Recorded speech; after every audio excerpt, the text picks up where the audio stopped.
आपका स्वागत करता है यूएई से। और आज हम एक बार फिर आपके साथ यूएई बारबेडोस रिजॉर्ट से बात कर रहे हैं, क्योंकि हम तीन बड़े टॉपिक्स पर आज बात करने वाले हैं। सबसे पहले हम बात करेंगे कल हुए मुकाबले की, साउथ अफ्रीका वर्सेस अफगानिस्तान की। बात आज के मुकाबले की होगी, ऑस्ट्रेलिया और इंग्लैंड के बीच में क्या जो है किसकी विनेबिलिटी ज्यादा नजर आती है। और साथ ही बात होगी महामुकाबले की, जो कल यानी 23 तारीख को होने वाला है भारत और पाकिस्तान के बीच। मेरे साथ दो खास मेहमान जुड़े हुए हैं। ताउस रिजवी हमारे साथ है, क्रिकेट जर्नलिस्ट, और साथ ही क्रिकेट प्रेडिक्टर के फाउंडर हमारे साथ है सुनील यश कालरा। सुनील, सबसे पहले हम थोड़ा कल के बारे में बात कर लेते हैं। कल हम आप दोनों जो कह रहे थे, आप लोगों को लग रहा था कि शायद अफगानिस्तान जो पिछले कुछ दिनों में अच्छा परफॉर्मेंस दे रही है, तो वो थोड़ा भारी पड़ सकती है। शायद उनको भी लगा होगा, कप्तान भी यही कह रहे हैं, क्योंकि हम सीरीज जीते थे तो हमें थोड़ा विश्वास था। शायद कुछ ज्यादा एक्सपेक्ट कर लिया हमने। जी बिल्कुल, साउथ अफ्रीका ने कुछ अपने आप से वो एक स्प्रिंग सरप्राइज करती है, स्पेशली आईसीसी टूर्नामेंट में। आप कभी भी देखिए, उन्होंने ऑस्ट्रेलिया को भी आईसीसी टूर्नामेंट्स में पीटा है, पाकिस्तान, इंडिया, श्रीलंका, जितने भी बड़े बड़े, बट वो अपनी सेव करके रखते हैं आईसीसी के लिए। एंड आई थिंक कल वो टाइम था जो इन्होंने निकाला अपना तुरुप का इक्का और वो यूज किया। तुरुप का इक्का यूज कर दिया। 315 का स्कोर बहुत ज्यादा बन गया था, या यही एक्सपेक्टेड था? और शायद अफगानिस्तान के पास इतनी बैटिंग लाइनअप नहीं है। देखिए, मुझे ऐसा लगता है कि पाकिस्तान की तरह अनप्रेडिक्टेबिलिटी फैक्टर लेके आ रही है यहाँ पर साउथ अफ्रीका। देखिए, कंसिस्टेंसी उनकी हमेशा लायक रही है, और जिसकी वजह से उनको चोकर्स भी कहा जाता है। मगर कल जिस तरह से हम एक्सपेक्ट नहीं कर रहे थे, हम सोचे थे, देखिए ये South Africa was a good team and they have a very good allround attack. मगर आप कहेंगे कि अफगानिस्तान भारी है, तो मुझे नहीं लगता था। मैं तो कहा था कि भाई अफगानिस्तान कंपटीशन देगी, टफ कंपटीशन देगी, मगर south Africa at the end of the day भारी टीम है, बड़ी एक्सपीरियंस टीम है। फाइनल्स में पहुंचती है, सेमीफाइनल्स में पहुंचती है, चोक कर जाती है, वो बात अलग है। लेकिन बड़े मुकाबले अंडर 19 तीनों में, बिल्कुल, चाहे आप अंडर 19 मेंस देखें, वुमेन्स देखें, वुमेन सीनियर देखें और मेन सीनियर देखें, चारों जगह पिछले 4 साल में इन्होंने 9 दफे फाइनल किया है। Different age groups, different category. बिल्कुल, देखिए प्रोटियास टीम लेकिन फिर भी भारी तो जाहिर तौर पर है, ऑन पेपर भी भारी है। बैटिंग लाइनअप है, जो बॉलिंग है वो भी जो है वो जबरदस्त तरीके से नजर आती है। लेकिन मैं आपको ये समझना चाहती हूँ कि आखिर अफगानिस्तान टीम क्योंकि सीरीज में जीती है, तो आखिर कल कहाँ कमजोरी नजर आई? नहीं, कल उनकी कमजोरी उनकी बल्लेबाजी में थी। और 315 मारने के बाद यहाँ पर आप चेज नहीं कर सकते। 208 रन मतलब उन्होंने बनाया, और 300 बड़ा काफी 15 काफी बड़ा टोटल था। रायन रिकल्टन 3 हाफ सेंचुरीज आ गए। मगर जिस तरह से उन्होंने बल्लेबाजी की है, हमें सराहना करनी पड़ेगी उनको। South Africa, Afghanistan had no answer at all. कोई आंसर नहीं था, कोई जवाब नहीं था उनके पास। और गेंदबाजी जो थी, राशिद खान और जो बड़े बड़े नाम सुनील भाई जो थे उनके पास, स्पिनर जो हम कल बात कर रहे थे, भाई वो सब नहीं चले, क्योंकि आप खेल रहे हैं कहाँ? कराची की विकेट पे, जहां पर बल्लेबाजी 5.9 पिछले लास्ट 10 ओवर में उनकी 8.23 एवरेज से कोई भी बल्लेबाज हो, कोई भी टीम हो, वो निकालती है ऑन एन एवरेज। तो वही उन्होंने यूज किया, और पिच तब तक आराम से एकदम पाटा विकेट जैसे टॉस बोलते हैं। हाँ, लेकिन हम एक क्रेडिट हम रहमान को जरूर देना चाहेंगे, जो जब वो तीसरे नंबर पर खेलने के लिए आए तो 90 रनों की पारी उन्होंने खेली, और जिससे कम से कम एक रिस्पेक्टेबल हम कह सकते हैं। हालांकि ये सबसे बड़ी हार थी, 107 रनों की हार आईसीसी चैंपियंस ट्रॉफी में शायद पहले कभी देखने को नहीं मिली थी, जो हमें देखने को मिलेगी। लेकिन अफगानिस्तान के लिए अब आगे का रास्ता क्या है? मेरे ख्याल से कहते हैं ना, इब्तिदा इश्क में रोता है क्या, आगे आगे देख होता है क्या। अफगानिस्तान के साथ यही प्रॉब्लम चलेगी। वो एक बहुत बड़ा पार्टी पूपर्स बनेंगे, किसी एक बड़ी टीम को हराएंगे, फिर वो जाके एलिमिनेट हो जाएंगे। ये उनका कंसिस्टेंट रिकॉर्ड है। अच्छा, अगर आप एक फैक्टर देखेंगे कि इंग्लैंड और ऑस्ट्रेलिया भी है वो स्क्वाड में, जी बिल्कुल, वो ग्रुप में, तो आसान नहीं होगा अफगानिस्तान के लिए। देखिए, पार्टी पूपर्स भी मुझे लगता है नहीं बन पाएंगे, क्योंकि इंग्लैंड एक मजबूत टीम है। तो क्या वो हार चुकी है इंडिया के सामने एक सीरीज वन T20 या 50 ओवर क्रिकेट।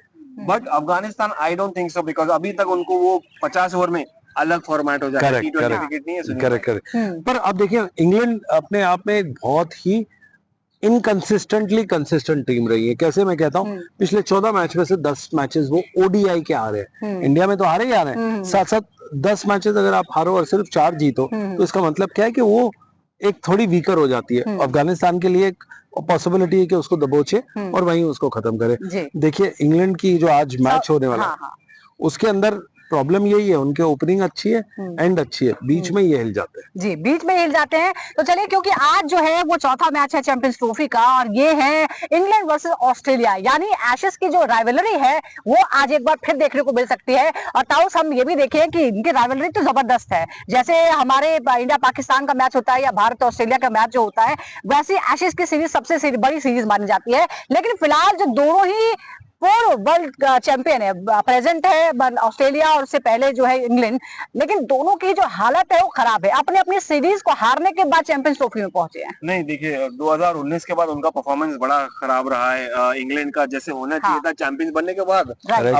अपने ही कंट्री में। बट अगर हम बात करेंगे क्रिकेट इंग्लैंड की, तो देखिए मजबूत टीम है, मैं ये नहीं कहूंगा कमजोर है, क्योंकि देखिए उनके पास कोच तो है ही Brendon McCullum, correct, bat ball cricket खेलते ही है, मगर ऑस्ट्रेलिया भी कम नहीं है, तो उनके पास बैलेंस है, दोनों के पास मजेदार रहेगा। एक माइनस पॉइंट जो आ रही है सुनील भाई, अगर आप गौर फरमाए कि भाई इनके पास 3 बड़े प्लेयर्स नहीं है, 4 बड़े प्लेयर्स नहीं है। मिचेल स्टार्क नहीं है जो मैच विनर है, एक से बढ़कर है कप्तान पैट कमिंस जो आपको ऑस्ट्रेलिया में नहीं दिखाई, ऑस्ट्रेलिया में लीड किए थे, वर्ल्ड कप जिताए थे। हेजलवुड नहीं है, मार्क स्टोइनिस ने रिटायरमेंट ले लिया है 50 ओवर क्रिकेट से। तो भाई इनका इस वक्त थोड़ा हिली हुई है ऑस्ट्रेलिया, मुझे तो मेरे ख्याल से अगर इंग्लैंड हिली हुई है, ऑस्ट्रेलिया हिली हुई है और अफगानिस्तान हारी भी है, तो 2 हिली हुई से जो सबसे कमजोर टीम होगी, अफगानिस्तान उस पर दबोचेगी। लेकिन क्या हम ऑस्ट्रेलिया और इंग्लैंड को कमजोर टीम कह सकते हैं? उनके हिसाब से कमजोर है, मतलब उनका जो स्टैंडर्ड सेट किया अपने लिए, उसके हिसाब से 2-3 पायदान नीचे कंपैरिजन में तो एब्सोल्युटली अपनी खुद की वो शैडो है, what they used to be, which is greatness. दोनों वर्ल्ड कप विनिंग टीम्स है, ओडीआई लेवल में कंप्लीटली इनविंसिबल रही है, बट अब वो फाइट कर रही है सेमीफाइनल स्पॉट के। आपके पास कुछ रिकॉर्ड्स भी हैं, अगर आप हमारे दर्शकों को बताएं कि पिछले कुछ दिनों में क्या क्या रिकॉर्ड रहा है। 13 ओडीआई जो है उसमें से 7 जो है सिर्फ ऑस्ट्रेलिया जीत पाई है 2023 के बाद। वैसा ही कुछ जो हाल है वो इंग्लैंड का भी है।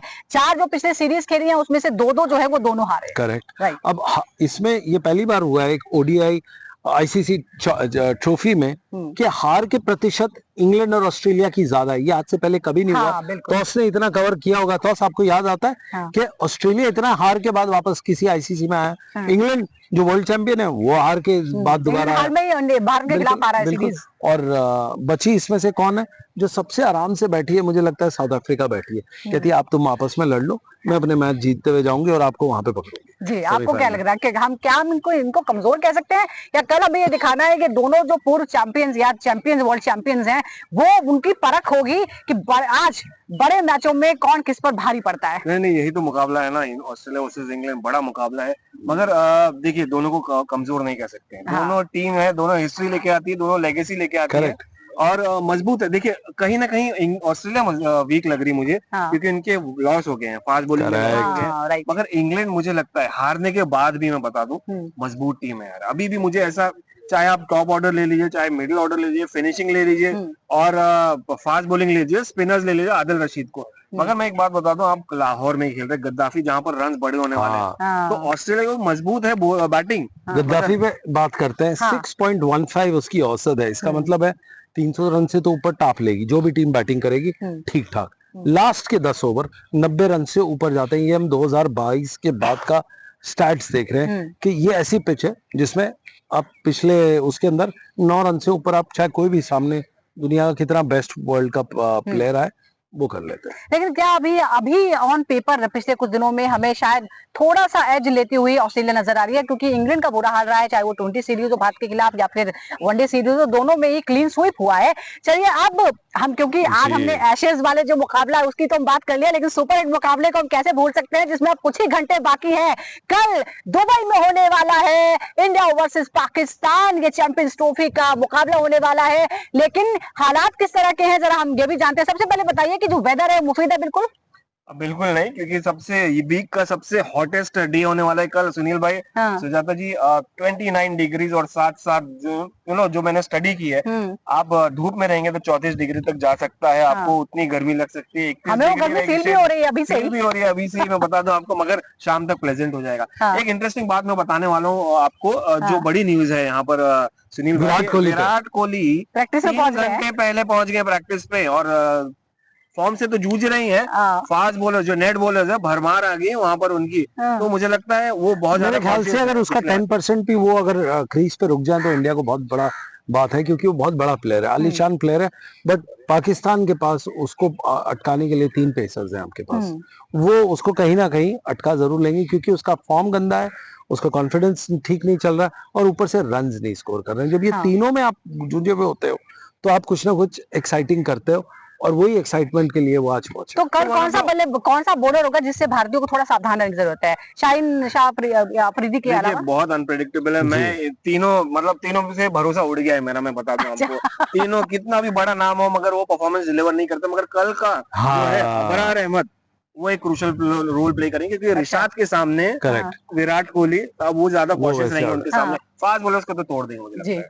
मैं तो कह रहा हूँ हारिस राउफ का बदला है हाँ। जो वो जरूर लेगा, उसको तो याद है। हारिस राव ज्यादा खतरनाक हो सकते हैं, उनसे अलर्ट रहना है। मुझे तो ये लगता है नदीम शाह भी अलग ही लेवल का बॉलर है, हाँ। शाहीन शाह अफरीदी एक अलग लेवल की ट्रेजेक्टरी डालता है। देखिए स्पीड, स्ट्रेंथ और वो तो आप डाल ही दोगे, स्लोनेस और वैरायटी, बट जो ट्रेजेक्टरी होती है। एक और इम्पोर्टेंट बात है कि कल भारत के लिए तो ये मुकाबला जो है वो एक मैच जैसा होगा, लेकिन पाकिस्तान के लिए करो या मरो है। अगर वो हारे तो बाहर एब्सोल्युटली बाहर, क्योंकि पहला मैच हार चुके हैं। मगर एक इंटरेस्टिंग बात बताता हूँ आपको, चैंपियंस ट्रॉफी में सुनील भाई 3-2 पाकिस्तान का पलड़ा भारी है। एग्जैक्टली, ये बहुत अच्छा स्टैट्स है हाँ। कि कोई भी दुनिया में वो कहीं भी हारे जीते हो। वर्ल्ड कप में 8-0 से इंडिया जीता हुआ उनके संगे, हाँ, लेकिन बट चैंपियंस ट्रॉफी एक अलग ही बला है। हाँ, एक अलग ही बला है। पाकिस्तान के लिए करो या मरो की स्थिति है। और सब इंटरेस्टिंग बात ये भी है कि अभी अगर इस ग्रुप की बात करें तो सबसे नीचे है बांग्लादेश, के नीचे भी है। नेगेटिव जो है वो पॉइंट्स हैं, पॉइंट टेबल में फिलहाल पाकिस्तान नजर आ रही है। लेकिन कल पर्टिकुलर डे पर पाकिस्तान किस तरह का बिहेव करती है, क्योंकि हमने कई बार मुकाबलों में देखा है कि भारत और पाकिस्तान का जब मुकाबला होता है तो सारे प्लेयर करो या मरो की हालत में खेलते हैं, और उन्हें ऐसा लगता है कि शायद उनकी जिंदगी का ये आखिरी ही मुकाबला है। कल जाहिर तौर पर ये सबसे बड़ा मुकाबला, इंटरेस्टिंग मुकाबला होगा। आज के रिजल्ट क्या होंगे ये भी हम आपको बताएंगे, और कल पूरे दिन लगातार हम आपको अपडेट देते रहेंगे। ग्राउंड से हम आपको रिपोर्ट देंगे। दुबई के मैदान से कल होने वाला भारत बना पाकिस्तान चैंपियंस ट्रॉफी का सबसे बड़ा मुकाबला। जरूर जुड़िए क्रिकेट प्रेडिक्टर के साथ। फिलहाल यूएई से इतना ही, बैक टू स्टूडियो।